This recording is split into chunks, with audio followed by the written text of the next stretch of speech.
said, we've talked about uniforms, we've talked about logos. Now the question that we have is, why is it that we are not big fans of blue uniforms? Guys, what do you think? Well, I've talked about it before, but uniqueness. I just want something that can be San Diego, that can be Padres. How many other teams in the league use blue? 16, 18, something like that, 20? Right? Can we have something that's just for us rather than sharing with more than half of the league? It bothers me. We had brown for some part of the uniform for like 20 years. Yeah. So, and we were the only ones who had brown. You saw brown, you saw San Diego, you saw Padres. What do you see now? You see Cleveland, you see Tampa Bay, you see the Yankees, you see the Mariners, you see arch nemesis. You see hate them. Who else do you see? You see the Dodgers. Well, honestly, it's just kind of a ridiculous notion. You've got the navy blue. You easily have the brown. Makes no difference to me. I mean, you just change that to brown, and all of a sudden it's the exact same logo, but it's our own. It makes no sense to do anything different. Even the sand, too. We used to have sand as part of the Padres color scheme. That was a very nice middle ground. It differentiated the team from the Dodgers and from all the other blue teams out there, like Brewers. I can go on and on. I gotta say, I understand why blue is there. There are fans out there who don't hang out in breweries and talk about the Padres on camera who think, oh, blue is such a nice, pretty color. They don't pay attention to other teams. They think blue is a pretty color. They think brown is not as pretty of a color for whatever reason. And that's the group that is being targeted. Here's the thing. They look at your hat, your shirt, and they think 80s. It doesn't have to be that. They can reintroduce it. There's a way to do brown right. And it doesn't have to be the way that they used to do it. Yeah. That would be cool for me. So on that topic, let's talk about how can we bring back the brown in some way. What can we do? Throwback Thursdays, they had that for a while. Yeah, I think a couple that'd be seasons ago. My whole thing, and I've advocated this for years now, and I don't think they'll ever get around to it. Do a throwback every Sunday. Like honestly, like the Brewers. Exactly. They do it every Friday, but yes. In all honesty, do a throwback. Do a different throwback. I mean, we've seen Garf's minor league, his little league uniforms. They do it. They basically throw it out there for everybody else. Which can we agree? Can we say this? Can we say that that's a great idea? I did. Throwback is going on. Fantastic idea. That is a great idea. Trying to get young kids into Padre fandom. Well, that's a great idea. Throwbacks. Get that with the kids. I mean, I want to go to a thrift store and buy that shirt. Exactly. I do too. I mean, they do all these great throwback things, and bottom line, I mean, at the end of the day, we still get the white, that alternate, and the gray. Yeah. Those are the ones that we can get officially, and at the end of the day, the Lakers get the better jerseys. So. But you know what, guys? We got Throwback Thursday. We had that in 2010. I thought that was fantastic. We had a fair amount of throwback days. Last year, we only had a couple, and really, one was accidental due to the death of Dick Williams. One was away. And one was away. Yeah, one was in Philadelphia, and I think that Dick Williams died right after that, so we saw that 83 pullover brown jersey again pretty quickly. But for me, I like the Brewers idea. Now the Brewers do it, I think, every Friday night. Not that I want to be the Brewers while we're in a brewery. Sorry, we are. It's too bad we are. But I mean, Fielder's gone. Yeah. Throwbacks from game. I would love the idea of doing it, every Thursday of a homestand, like they did 2 years ago, or whether it be Friday, Saturday, at the same time, the throwback Thursdays are all day games normally, the getaway days.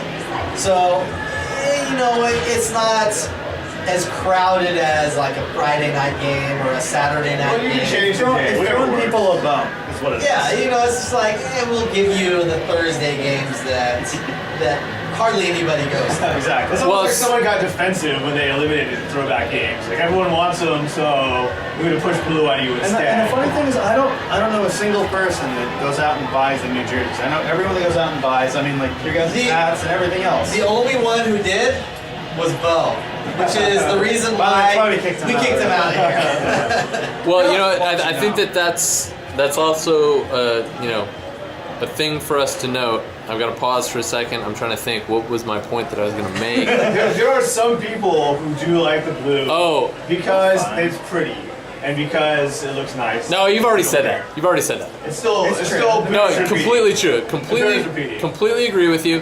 What I was going to say is Throwback Thursday in 2010 was put on a Thursday. It's a day game. It's not a game that everybody can go to. So then the rationale becomes, well, you know, we did it every Thursday and not that many people showed up. But we have to go back to not that many people show up to Thursday day games. So, you know, what is it that people really want? If you throw that in on a Friday night or a Saturday night where you have large attendance games, you know, that's something where people are going to be a little bit more into it. I can take this one. My parents grew up in PB. They both love the old uniforms. I mean, like, they used to go, I mean, I have grandparents that grew up and went to the old field, like Lane Field and everything like that. They used to go there. They still associate it with the, you know, the brown and the gold. I mean, that's what they do. I understand there's people that don't do that, but it makes it unique. And the thing is, I mean, everyone that likes the blue, I understand it. It's a very traditional. It's safe, is what it is. It is safe. That would be the best word. Yeah, it is focus groups. Yeah. Yes. Focus group. Right? My turn for it.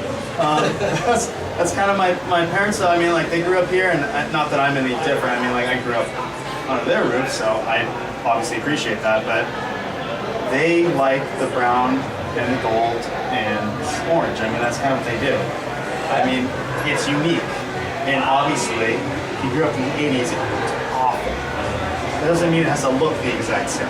You do it right. I've talked about blue and brown already. I think that's possible. Yeah. I think that could look good. I agree. Like brown and white. And the there are thing ways is, to do both it. can exist in the exact same uniform, but they just haven't explored it. Yeah. They just kind of face it out. I thought that the new uniforms, if you add a little accent color, you know, add the brown, just little hints of it here and there, Yeah. it would work. Maybe brown piping. I mean, they kind of Brown did it. They piping kind of or did it with sand. You know what I mean? Yeah. But I mean, like you could have done it like one step further. But you could have done the old school and kind of took new school. Exactly. They didn't do it. In the end, You know, I was expecting blue, but when it came out, I was just disappointed because I was just like, you know, blue could have been done, but it could have been done right. it was the double piping, man. It just looked like TJ Maxx. Yeah. It's the best way I could put it. I mean, I've been pushing for this since Portland Beavers. You know, like I loved those uniforms. I loved everything about it. Man, they put that double one down there. I'm like, That was TJ it? Maxx. It was a double piping that did it for Double you? piping. I like the piping, man. You can vouch on this. I like that. I'm mediocre on the piping. To me, when the New Jerseys came out, the message from the team was, hey, we know we don't want any more changes. We've been changing the jerseys a lot. I interpreted that as saying, hey, this is why we're not going to brown. Yeah. But they still That was the piping, yeah. They still changed so much of the jerseys. They added piping to the home jerseys. They added piping to the away jerseys and changed the typeface. And they gave us a whole new alternate jersey. They changed everything about them and said, hey, we know you don't want a lot of change. Change. Yeah, here's a huge change all the way around. I don't understand. I mean, I like the fact that I actually like the alternate jerseys, to be honest. I mean, I know they're blue and white, but I mean, they look so much like the 85 jerseys because they got the piping down and they got like the basic SD logo. Except they're blue. And they look just like the Tigers, but in verse. And the Nationals also wore that jersey, but with red involved as well. So. Blue, actually. Yeah. Are you trying to say that there was a sack bunt post written about this? We've talked about this a time or two before. I actually used to be part of you guys. I'll bring it back to uniqueness. I love to have something unique. The alternate are great. That's the bottom line. Yeah. Unique. Can we agree that a Padre does wear a brown robe? I mean, there's actually a reason. I can't say it's a history major, man. I can't say that. I've never seen a Padre in a blue robe. You have at Petco Park. At Petco Park, I have, that's true. I can't say that officially, but yes, I would agree because I push an agenda. Aside from Petco Park, they mostly were brown. Yeah. My name is Heidi. I'm a bartender at Abbey in San Marcos. What is your favorite beer on tap here? Favorite beer on tap would be the Serpent Stout. Serpent Stout? Yeah. What makes that your favorite? It's got a ton of flavor. It's really rich. High in alcohol. That works. It's really good. Okay. So what would you say the crowd is here that comes in regularly? I would say it's pretty diverse. You get people that are older, younger, but generally it's people that are like just getting into beer and that want to like expand their palate, or people that are completely like deep into it, that trade beer and do everything. What's your most popular beer? On the port side, I would say it's the Mango IPA, and then Last Abbey side, probably the Judgment Day. Judgment Day? Yeah. Do you have any other favorite of the specialty seasonal ales? Oh, the Serpent Stout. Sure. Yeah. Man, that's your answer for everything. Because it's delicious. That It's works. really, really good. All right. Okay. All right, gentlemen, we spent the day talking about uniforms, which seems kind of frivolous. But anybody who follows you guys on Twitter or has read your blogs knows that you are knowledgeable baseball fans, people to be listened to. So, in theory, we have our Padres and Pints, Port Brewing, Lost Abbey, rapid fire questions. And we're going to start it off with number one. All right. Which Padres blog has the better t-shirt? Gaslamp Balls, Breakfast Town, The Sack Bunts, Your City is So Great, Go Home, RJ Fro's Balls, or AJM's Sculpin and Vil Winnable? Alright. You want to go first? I'm slightly biased. I would say the t-shirt I would create in the future. But no, I like this one. You know, I gotta like this. I just got so tired of people at Petco Park thinking they own the place. Coming in, you gotta stand up and say, hey, this is Padres territory. We're Padres fans, we're proud of it. If you're not a Padres fan and you're talking trash on the city of San Diego, why are you here? Just go home, right? I don't, you know what, guys? It's okay. It's okay if you want to, still root for your hometown team. I understand that. You should go home while doing it. Yeah, go home or at least support the Padres as well. And stop being so obnoxious about it. That's really the big thing. Just be less obnoxious. How about that? I don't think anybody could argue with the choice. I think that all the t-shirts really kind of promote a sense of San Diego. I agree. Question 2. The Miami Marlins new uniforms. Atrocity to mankind or proof that God exists? Proof that God's exists. I love those uniforms. Proof that God exists. Here's the thing. I think me and him will agree on this. Yeah. I don't think they're good looking anyway. I think that they represent Miami very well. How about that? How about representing the city they're from? Yeah, exactly. And not the city that's an hour and a half north of them.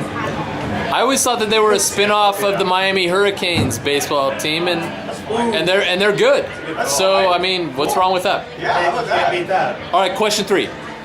You guys are very active on Twitter. Better person to interact with on Twitter? At Kevin Goldstein, at Professor Parks, at Jorge Arangure, or at Hacksaw1090. Oh, Jorge's so awesome on Twitter. He's so cool.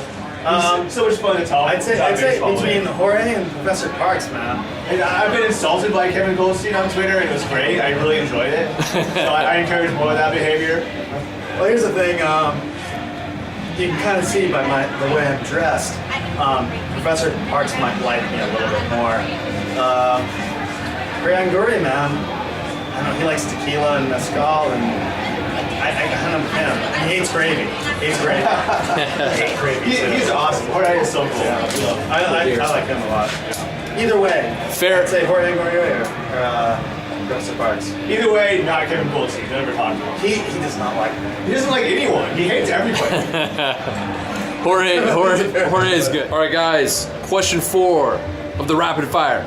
You want an educated opinion about a minor league system.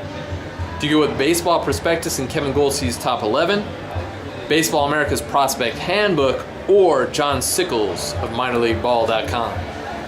Well, I'll start. Admittedly, I don't have a subscription to either Baseball Prospectus or Baseball America, but the way that Baseball Prospectus designates the star system is important to me because of the variances in the minor league systems. A good system, you have a lot of good players.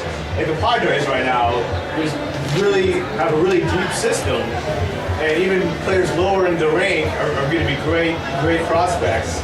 And so you need a way to distinguish those from other lower tier systems who might have higher ranking players but aren't as good. So the star system, you got to pay attention to not just how good the top 10 is within your own favorite team, but most importantly, how good are those players within the rest of baseball. We all remember, well, some of us remember, unfortunately, players like John Knott and Tag Bosey, who were ranked well within the Padres system. We thought, hey, great, yeah, those guys are going to be the future of the Padres. Turns out they weren't that good prospects, and it's important to keep that in mind. All right, gentlemen, question 5. We're going to go in the Wayback Machine here.